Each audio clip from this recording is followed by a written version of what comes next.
You're listening to the PoolePRoof Wisdom Podcast, where we bring our authentic selves, refuse to raise grown folks, and share wisdom you can use. With your host, Charles K. Poole.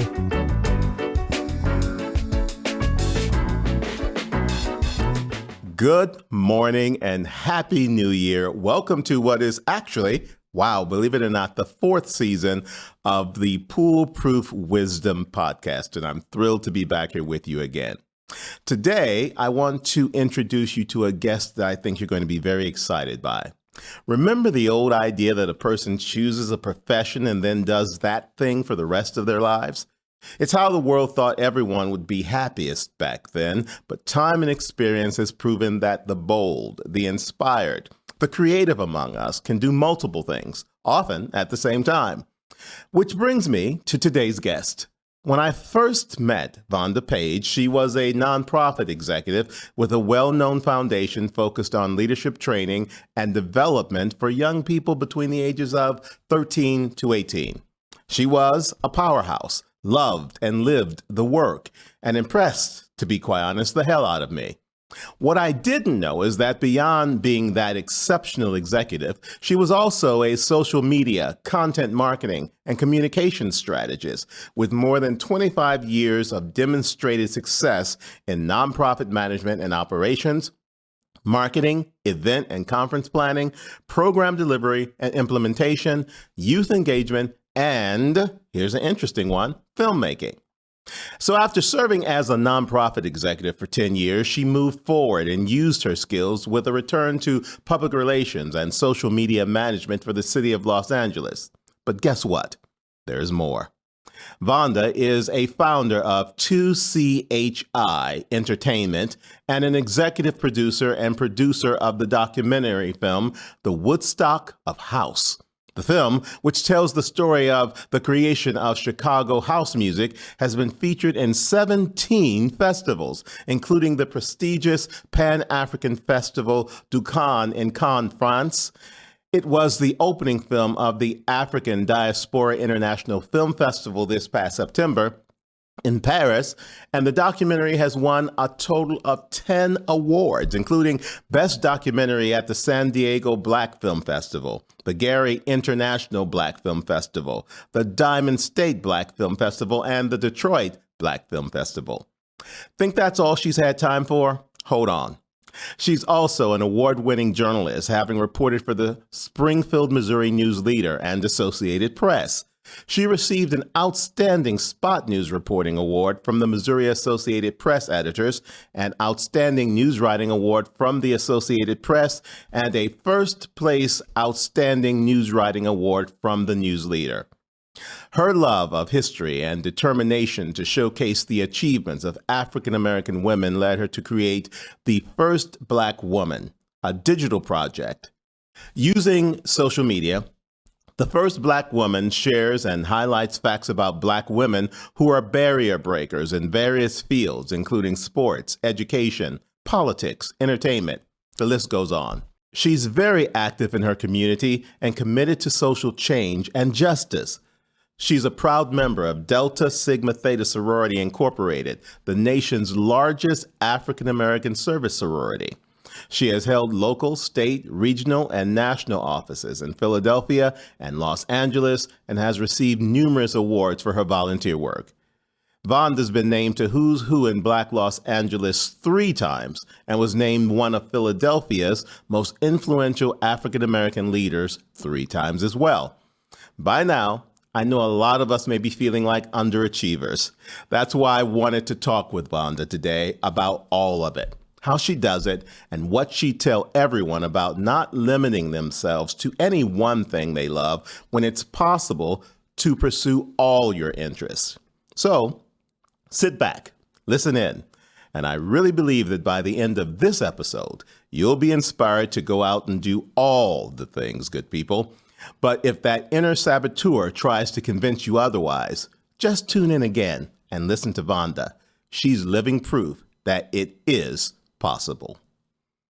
Good morning, Vonda, and welcome to the podcast. You're my first guest of 2024. Good morning, Charles. Yay. Happy 2024. I'm all ready for it. I hope you are. I know you've got a busy schedule, but have you got any time for yourself this month, or are you off running doing multiple projects again? Well, I did take a couple of days over the holiday to visit my family in Virginia. And and while I was there having a conversation with my mom, I thought about another project that I had wanted to do for a long time. And I was interviewing her for this documentary that I'm interested in doing about her high school, which was founded by an educator named Jenny Dean, one of the first Black high schools in our hometown, and my mom attended that school. And so the break was great, and I think because the way my mind works, when I have a chance to at least go home and relax and not think about things that I have on a schedule, then my mind gets creative. And in the silence, it's like, oh, what about this? Have you thought about this? Because when I was home, I picked up some of the childhood books that my mom has saved for me. She keeps books. She's the family historian. She just keeps everything. And I was pulling out. We have vinyl, Charles. I have LPs. Yeah, same here. I have a whole I have a whole collection of the Jackson 5 and Michael Jackson. I'm still not over his death. Okay, I hear you. I hear you. I'm right there with you. But pulling it out, it just reminded me of when I was a kid and things that I liked and wanted to do. And it just kind of helped me sort of settle in a little bit and think about, okay, so, what is next after you kind of take a little break and spend some time with family, and then, what are you going to do? And I pulled all, I ordered my planner for the year, in 1st of December. Of course.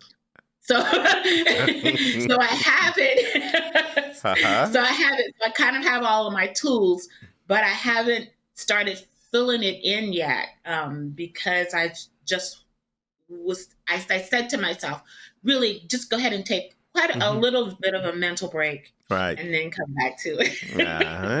Not quite working out that way, but it's a good thing.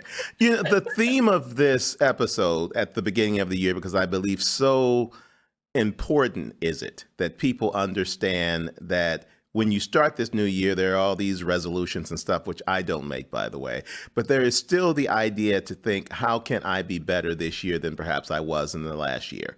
And in speaking with you, obviously there's this real sense of all of this accomplishment. You're a terrifically accomplished human being. But I don't think that what people necessarily always understand is that to get there, that your mind never really shuts off from the creative process, as you've just explained.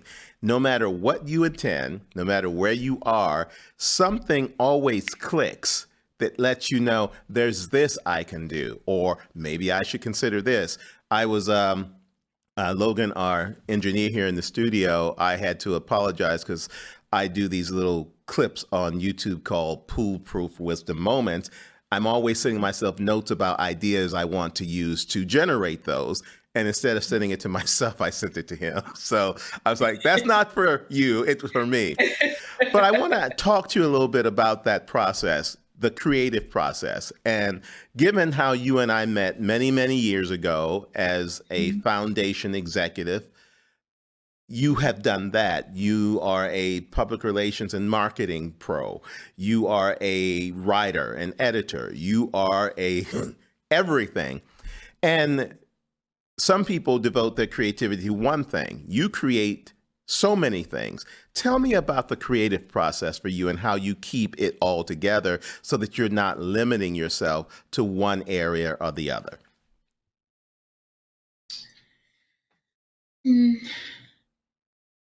so I think what has benefited me the most is are the same things that I loved when I was 6. Reading and writing. Mm-hmm. Reading and writing. Mm-hmm. I grew up, we were really poor. I didn't know how poor we were until I went to school. Right. I feel you on that. To see, what life was outside of my family. Mm-hmm. But at the core of it, and this is my mother, everyone in our family read. We read everything. Newspapers, comic books, fiction. When I was in 2nd grade, I would go to the library and the kids would only be allowed to check out 2 books. Mm-hmm. Librarians let me check out as many as I wanted. Because I was such a voracious reader and I had such a curiosity and I just wanted to know more and learn more and do more. And I was good in English, so I was a good writer. So that foundation of being well-read, curious about the world, curious about how people achieve things. I was always really interested in, I read a lot of biographies when I was young. Whose backstory was this? Well, how did they make that happen? How did this happen? And then being a strong writer helped fuel, again, my interest. And so so creativity for me comes through from exposure. So if I'm reading something or going somewhere or learning about something, then my mind goes to, wow, I wonder if this has been done, or I'm very interested in this. I wonder how I could do it. Mm-hmm. And I never necessarily know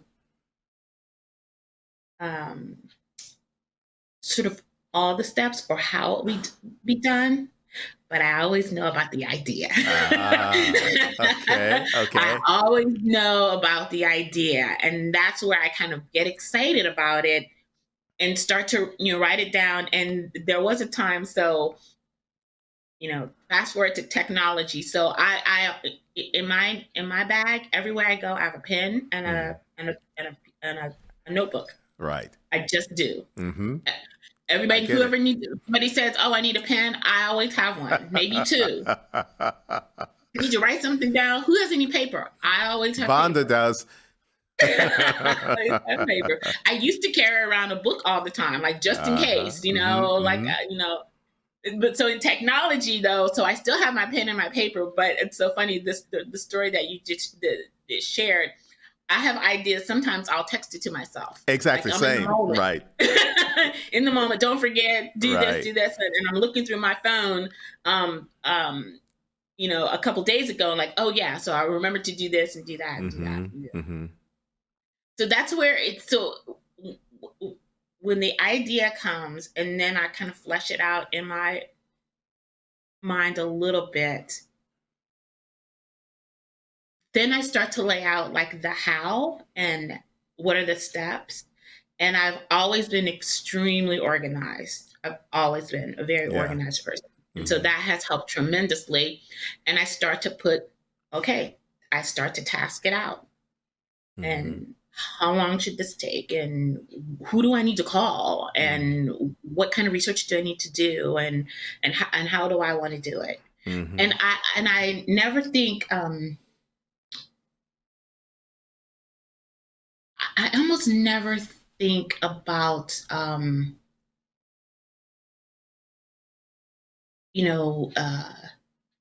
the challenges to it.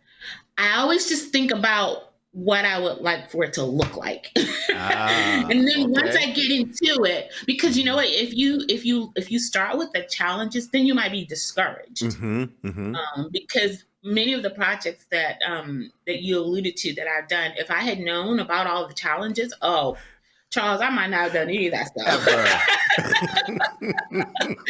I'd be like, you know what? Yeah, he's like, why am I doing this to myself? Right. Why am I doing this? But this you know, is that really harder than I thought. Well, and I think that it seems there's a fearlessness to it when you don't know what you don't know, right? Because you're just diving in. So I'm wondering when I'm listening to this, because this is really quite compelling. I'm finding a lot of, similarities in approach here in terms of how I look at things, but I certainly haven't done as many things as you do. Let me just get that very straight. But at what point, when you are doing these things, and I get the reading, I too have a very similar story. My mom didn't finish high school, but our home was filled with books. And she was a voracious reader who taught us to be voracious reader. I mean, when I'm like 6 years old, she's like, you should try that Moby Dick book. Go ahead, take a look at it. I was like, what? But that's the same thing. But a lot of times when you're in that environment, even, you kind of grow up as kids and you're like, I'm going to be this. And you come up with this one thing. For me, it was a doctor. I was going to be a doctor. And many have heard this story before. I was on that path up until the point where I was in my third year in college and about to take the medical records or medical testing, whatever it is, to get into medical school. And I realized I do not want to do this. I want to do something else. But I had no idea what it was because I spent all my life preparing to be a doctor. You, on the other hand, you just kind of say, okay, so now I'm this, but you know what? I have an idea for this, so I'm going to do that too. How do you take that ideology and just decide that diving in part, that fearlessness part, that because you have the interest, that's all that's needed? Because you know how many people, to your point earlier, will talk themselves out of something because they fear that they have to have some type of pedigree or education or whatever it is, versus just the interest and the desire to make the idea become real. Talk to me about that. I love these pauses. They're good, by the way. It just makes me, because you know what it is it's kind of what you said too before. I kind of do, but I don't think about it. Right? Yeah. Because I think if I spent too much time thinking about it, maybe I wouldn't do it. Right. And look at how good you've done it. I mean, that's the thing, Vonda. I don't care whether it's a creative endeavor or just some other professional endeavor or just life itself. This idea that we have to talk ourselves into our desires versus just act on them is kind of killing the spirit of a lot of people, where they, it's kind of like that old movie. They end up at one point talking about could have been a contender, right? Because they never gave themselves the permission, like you do, to say, what the hell? I'm just going to go for it. And that going for it, how does that settle? I know how it settles with you because you've done all of this. But a lot of times outside of how we motivate ourselves, do some of your friends, family members look at you and say, girl, what are you doing now?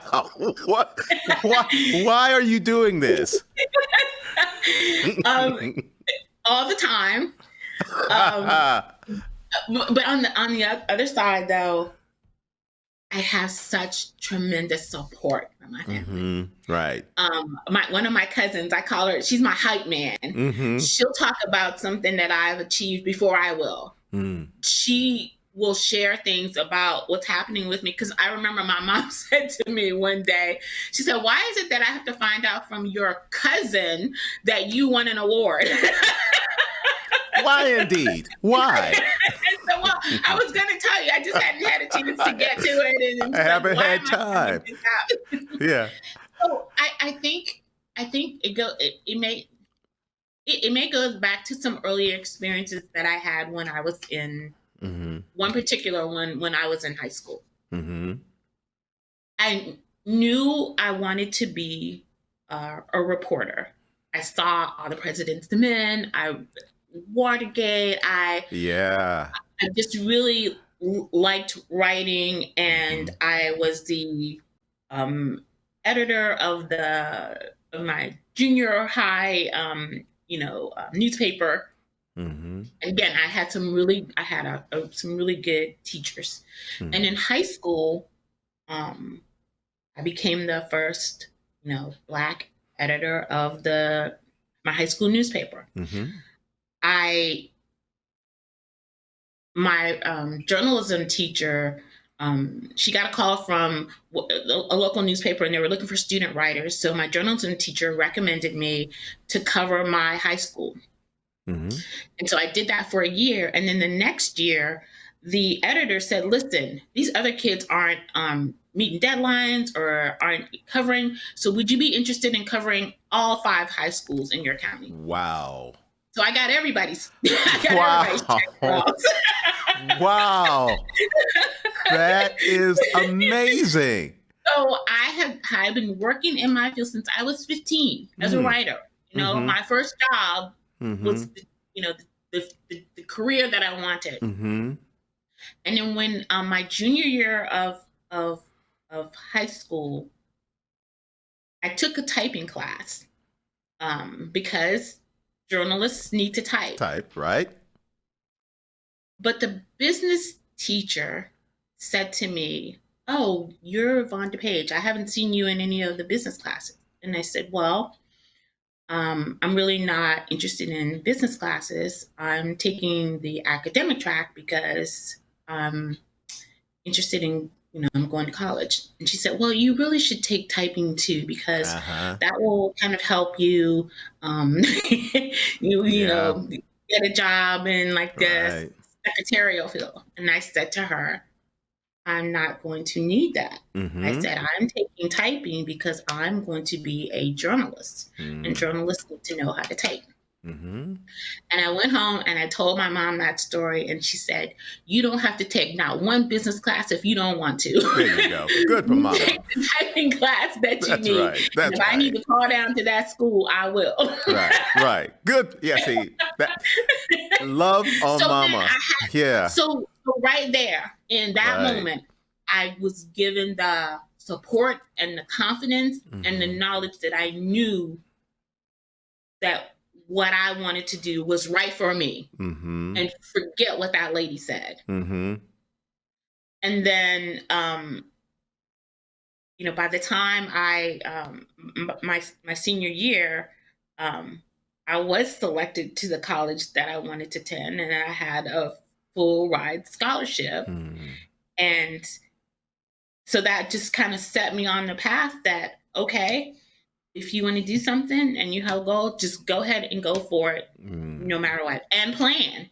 Because I planned, right? I knew I wanted to be a reporter. Reporters need to know how to type. Oh, there's this typing class. I'm going to take this class. There you go. And put it in the toolkit. Exactly. And then when I got to college, my freshman year, my first, after getting my schedule and all that other stuff, my first trip was down to the Collegiate Times. Of course it was. The student newspaper. What else is going to happen? And someone told me, girl, they're never going to let you write for that newspaper. And I kind of looked at him, okay, well, I didn't understand like what he meant or why. And then so I called my mom, and she said, you can't really listen to anything anybody says, which I had no intention of listening to him anyway. Of course. I went down there. By the time I graduated, Charles, I was the first Black news editor of the Collegiate Times at Virginia Tech. Okay. Vonda. So you can't, you have to, I think that if you're interested in doing something and you have a goal, you have to have the mindset that I will prepare myself for the position, and whatever comes around as far as naysayers or someone that says something or some obstacle, your job is to embrace the resistance and walk your way around it. And go on about your business. I absolutely love that thinking. By the way, I think that we are kind of like separated at birth twinsies, because at my college, university, once I figured out things past the I'm not going to be a doctor, I too became the first Black editor of the college's newspaper at St. Louis University. So, of course, I don't know that I was as certain about things as you were at that point. I just have always kind of taken a path of, this is what's happening in my life. I'm going to embrace it. It's a lot of that. But I want to talk a bit about that thing. You know, confidence is so important. And a lot of people who spend a lot of times worrying about what other people think waste a lot of their time trying to live up to whatever those expectations are. You're not doing that. Thank God for that. However, the other part of what so many face is not about the externalization of what other people are saying, but their own inner saboteurs, which I speak about a whole lot, because the stuff I see people doing to themselves, I'm like, would you stop doing that? This is not necessary. So being and I'm using these words based upon our conversation, you are confident, you're self-assured, you are aware of your strengths and the fact that you want to do everything you can. But what are the moments when you may question yourself, when you have to battle a little bit of doubt creeping in? How do you deal with that? And under what circumstances does that happen? Because I'm not getting the impression that it probably happens that often. So that's a good thing. Oh, Charles, it happens all the time. Oh, okay. Talk to me about that. Yeah, it happens all the time. Mm-hmm. There was a time, I think, in my life where, so it's just so funny.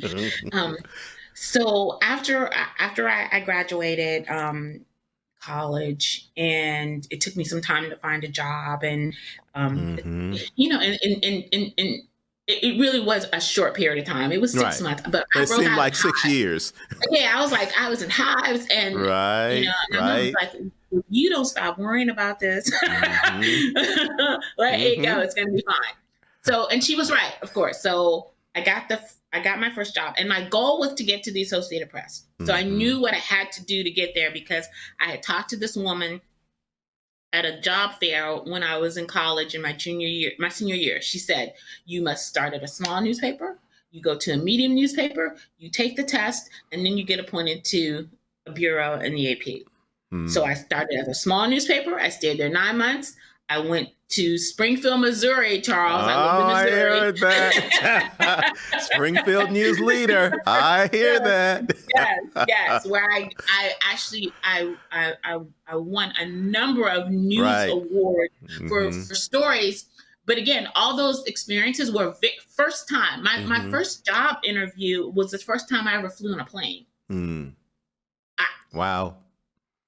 You know, and I'm thinking about you, like, why didn't I miss that flight? Because I'm always running for the plane. You weren't supposed to miss that flight. That's why. So I felt very, you know, confident and excited about, because I was on the path where I wanted to go to the AP, and I took the AP test, and then they said, which bureau? And, you know, I passed, and I interviewed, and they said, which bureau?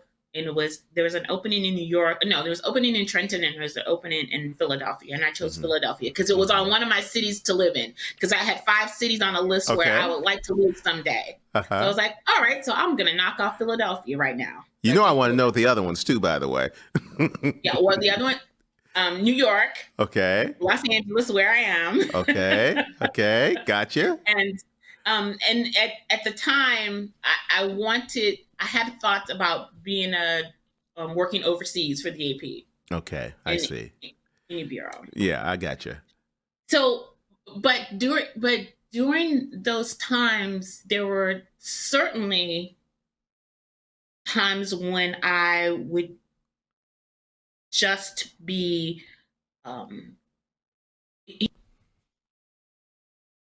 worried about how am I going to do this? How am I going to manage this? How am I going to make it work? How is it going to be? And I just got to the point where I was like, okay, so worrying is not that's not gonna work for me. I'm not gonna do that no more. And I remembered that, one, you're a planner. and Right. you're an organizer. So instead of taking the time to worry about what may or may not happen, spend that time planning for what can or may happen. So even then, when there were times when I had disappointments, I figured out how to cycle through it faster. Mm-hmm. So at the very beginning of my life, when I would get upset about something, I may spend, days ruminating on it and replaying everything that happened and, oh, I should have said, or I should have done, or whatever. But by the time I got to Philadelphia and I was working for the AP, things kind of changed for me. Like, oh no, so go ahead and ruminate, but this time you get 2 days. You don't get 3. You get 2 days. Take 2 days to think about this and process through it and be upset and blah, blah, blah, and all that stuff. Because that negative energy, it serves no purpose. Exactly. It Exactly. serves no purpose other than to have you stay stuck where you are. And that does not mean to say that the circumstances may be tough. I've had some really tough circumstances. But I always started to come back to, okay, but this is going to pass. This too shall pass. Absolutely. And my mother would say to me so much time, she said, you just really got this worrying is going to do nothing for you. You've just got to stop. You can do this. It's going to work out. She would just say that. And I was like, I'm going to believe you. And I have tremendous faith too. I have a tremendous faith in God, and I believe that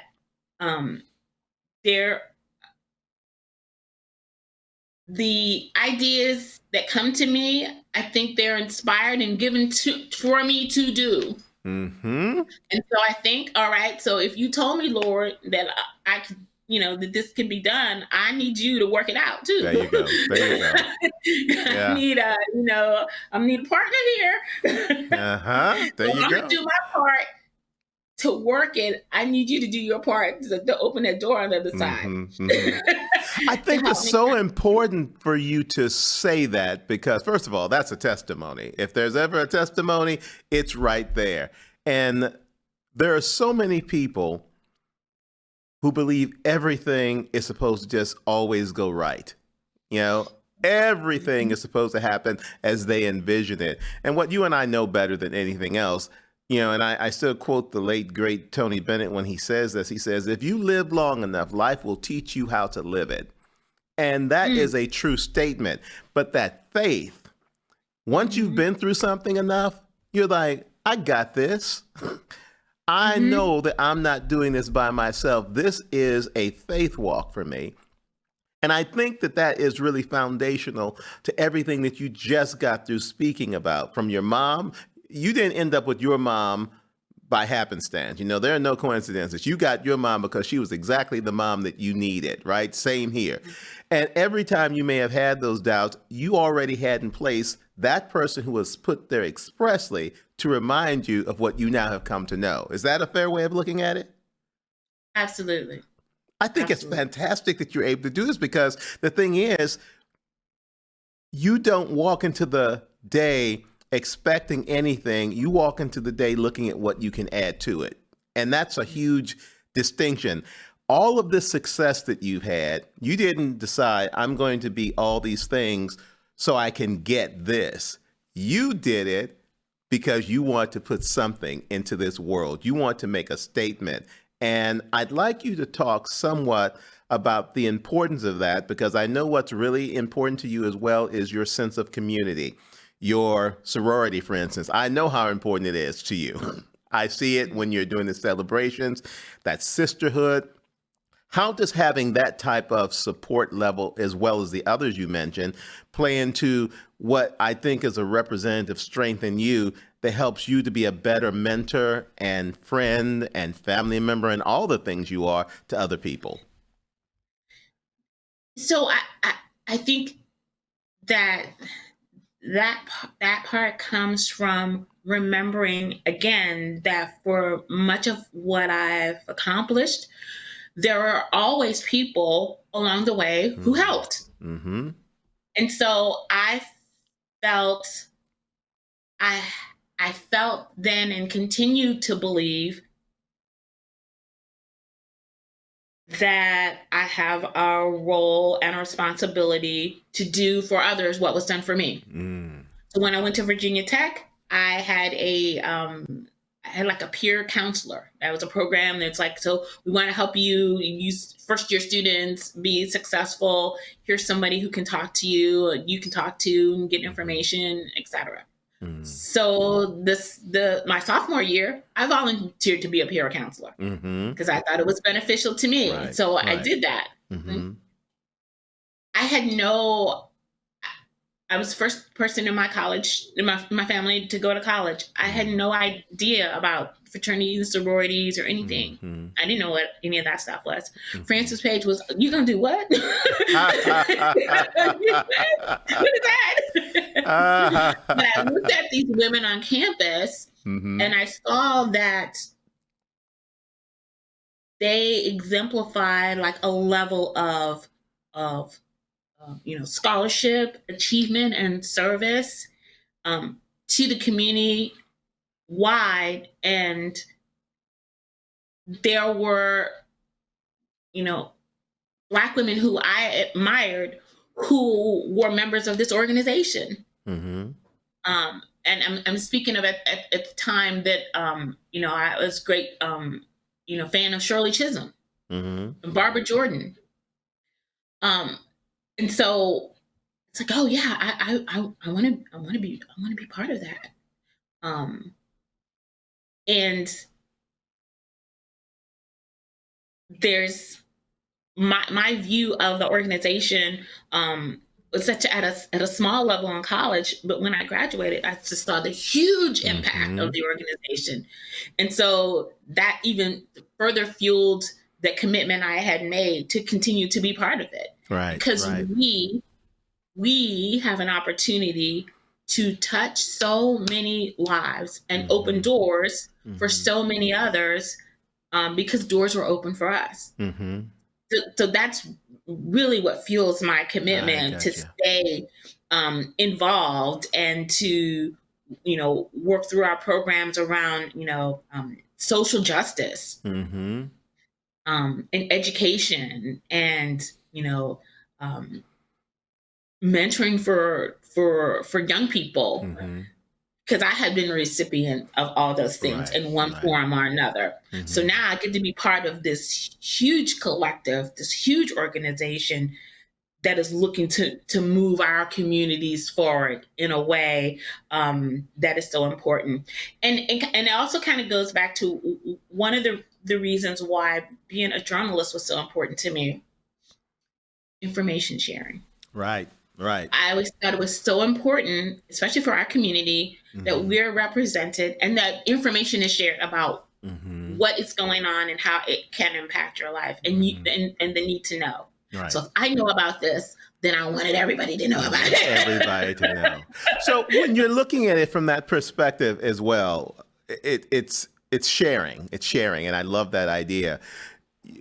How much of that was in consideration when you created your digital profile with, the first Black woman? Tell me about that. So it was during the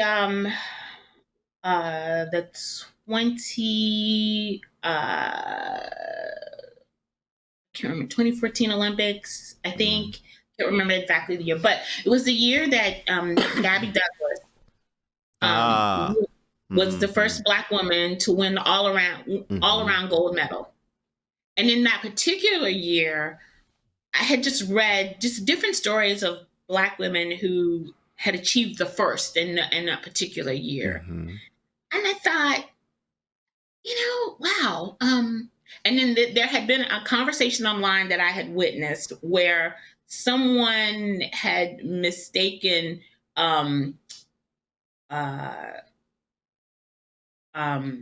Ruby Bridges for someone else because they just didn't know the history. They just didn't know.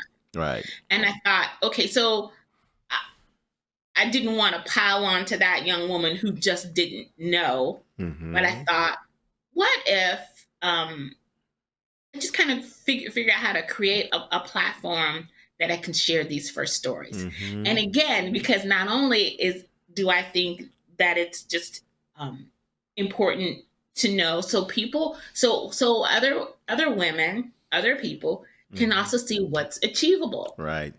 Someone else has done this. Mm-hmm. There's a pathway. Mm-hmm. And then it goes back to me being a journalist. I just want to know. Mm-hmm. Yeah, exactly. How did you do that? And someone who loves history as well. So Right. it appeals to all of that.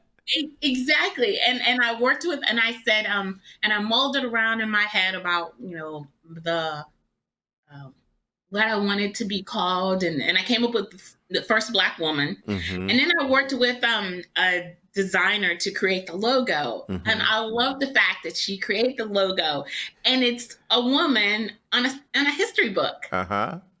And Full circle. Full circle.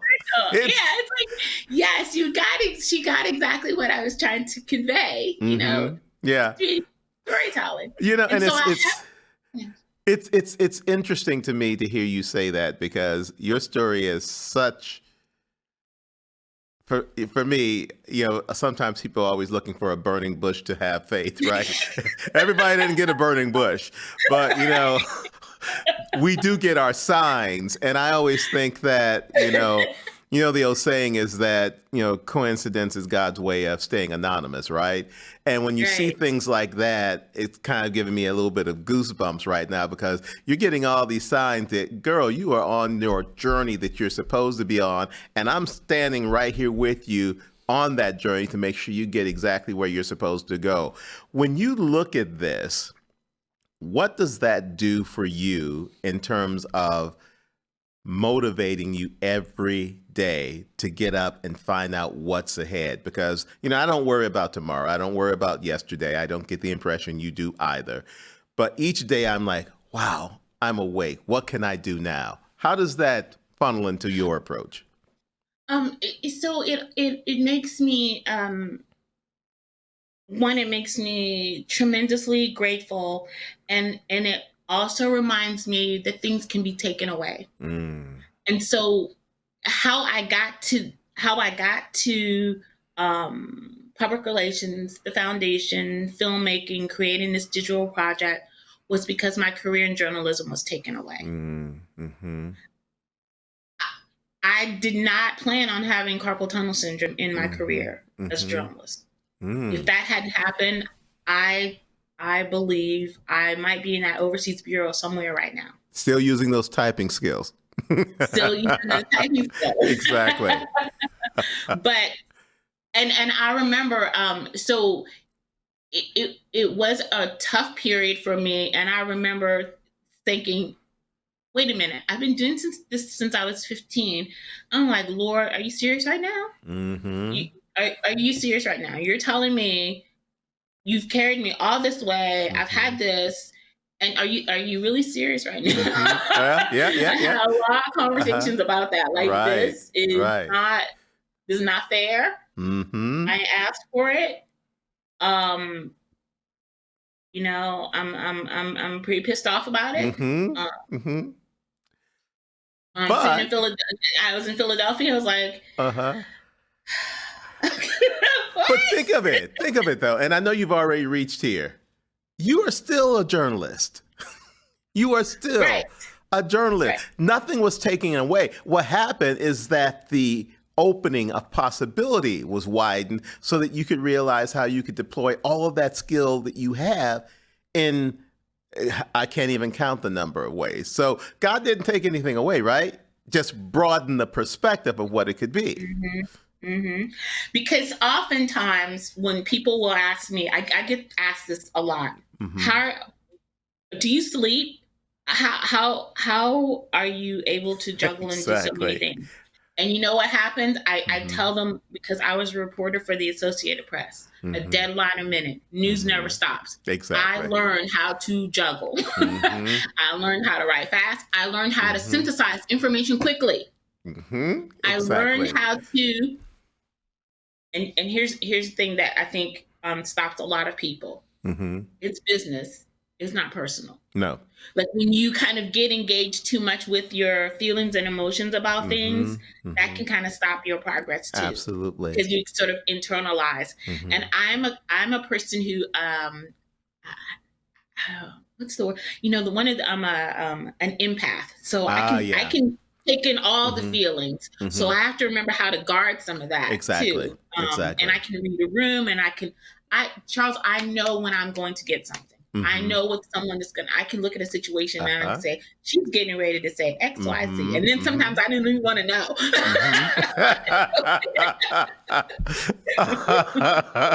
But it is what it is. It is, right. It's like I can't.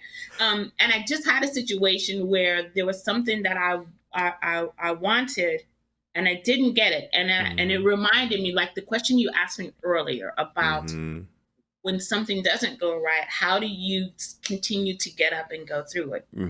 It's because of the tools that I've used in the past. Right. I let myself process through it. Okay.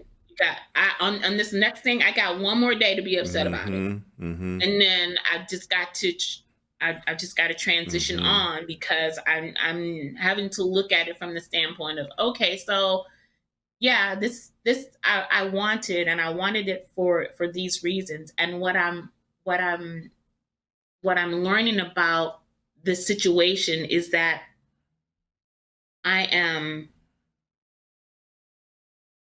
saddened by what I thought this position would let me do, right? More so than getting the position. It's like, because there were some other things that I wanted to be able to do that would have allowed me to do. And so now I'm sitting here today thinking, and I got my little notebook, and I'm like, okay, so that was the most important thing of what you wanted to do. So now figure out how to do that without this position. Because that was at the core of it. I was like, if I get this, I'll be able to do X, Y, Z for my family. Okay, so you're not going to be able to do it that way, but what's another way? Because I think that was what I was lamenting. And then I was always a little lamenting a little bit about, like, listen, I know I was the best person for this. There you go. Right? Can we say that? I know. Right? Don't even play with Y'all me. lying to me. Yes. I know it. Yeah, I get it. I know it. I know it. I knew I was, and that's just the fact, Jack. Yeah. Well, and it's interesting listening. This might be the only podcast where you're going to hear a gospel song and a reference to Mariah Carey in the same sentence, but here we go. So it's, as I listen to you and learn more about what you have lived with and through and how you've overcome it, there's a gospel song called He's Preparing Me. Don't know if you know it, but the refrain is, He's preparing me for whatever comes next in my life. Tell me this is not your story, okay? So all of it has come to pass as it's supposed to. And the Mariah Carey reference, one of her earlier songs, Make It Happen, you are that as well. Because as opposed to getting so despondent over what doesn't happen, you dig in and say, well, okay, it didn't happen this way, but I'm going to make it happen this way. And you still end up doing what you're supposed to do. So in that light, Vonda, as we get ready to wrap up here, I want you to imagine you're sitting across from some earnest, enterprising person. They could be young, older still. And they're saying, my life hasn't really gone as I thought it would. I've not gotten to have the career I wanted. I've not gotten to do the things that I thought I got a chance to do. I'm just done. Okay? Take a moment, because I know this may take a little bit of time. What would you tell that person here on January 6th, 2024, with as many days as we have ahead of us, about where they can start today to figure out what they need to figure out about manifesting the life and the work that they want? Think about that and let me know what you think.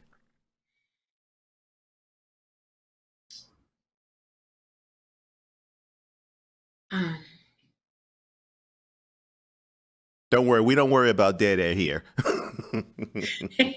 So the thing that immediately comes to mind that I did between the time when carpal tunnel ended my journalism career per se, and then when I transitioned to PR and then to the nonprofit was in between that a small business as a Mary Kay sales consultant. Wow, that's and interesting. I loved Mary Kay. Uh-huh. And I love Mary Kay, not as much for the business. Now, I was pretty good. I was a pretty good salesperson. But it was for the training of the mind and inspiration and being confident and success. And I use this line all the time. So when you're selling, sales it can be a really tough job because you really have to be confident because, you hear the word no so many times. And so you just have to learn to not even hear the word no. All I heard was not yet. All right. I never really listened to no. Right. Exactly. Right. Not yet. Or you need more information, So, I love that. They said one of the things that I learned is that sales it's not the product, it's the attitude of the salesperson. It's the attitude of the salesperson. So I would say to someone, before you put pen to paper around what you think you want to do, spend some time reading some really good books about people who have achieved success stories. Because you have to get in the mindset of believing that you can be successful. I don't know if you're called the Chicken Soup for the Soul series. Books. I think I have every book that was in that series. From stories from mothers to kids to teenagers, because I found them so interestingly compelling about what people were able to achieve and to be motivated. Because success starts in your mind. Right now. It has little to do with the stuff that you're going to put together. But in your mind, if you can believe it, it fuels the attitude for how you want to approach it. So I would say that first. One, spend some time thinking, reading. People if there's someone you admire, get a book read their story. Anything to start to get your mindset on what success could look like, and read about their challenges, because everybody has them. It just is what it is. There you go. Expect to fall down, expect to break your arm, all that, whatever. But just keep going. It really doesn't matter.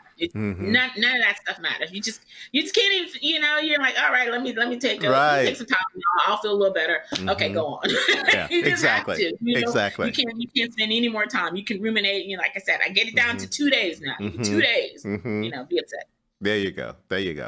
And then the thing that, whatever field you think you want to be successful in, then the step 2 I would do is I would look at whomever is doing what you think you want to do or where you want to be. And then, read their story or whatever, and then think about that. And then step 3, then after you've done that, because you got to get your mind straight. You have to get because if you're feeling down about where you're not going to be, you're going to have to get yourself lifted up to say, where can I possibly be? Because you've got to get yourself lifted up. Right. I would get my best ideas early morning walks. Yeah. If I was, if it's like, okay, I'm gonna, I need to exercise.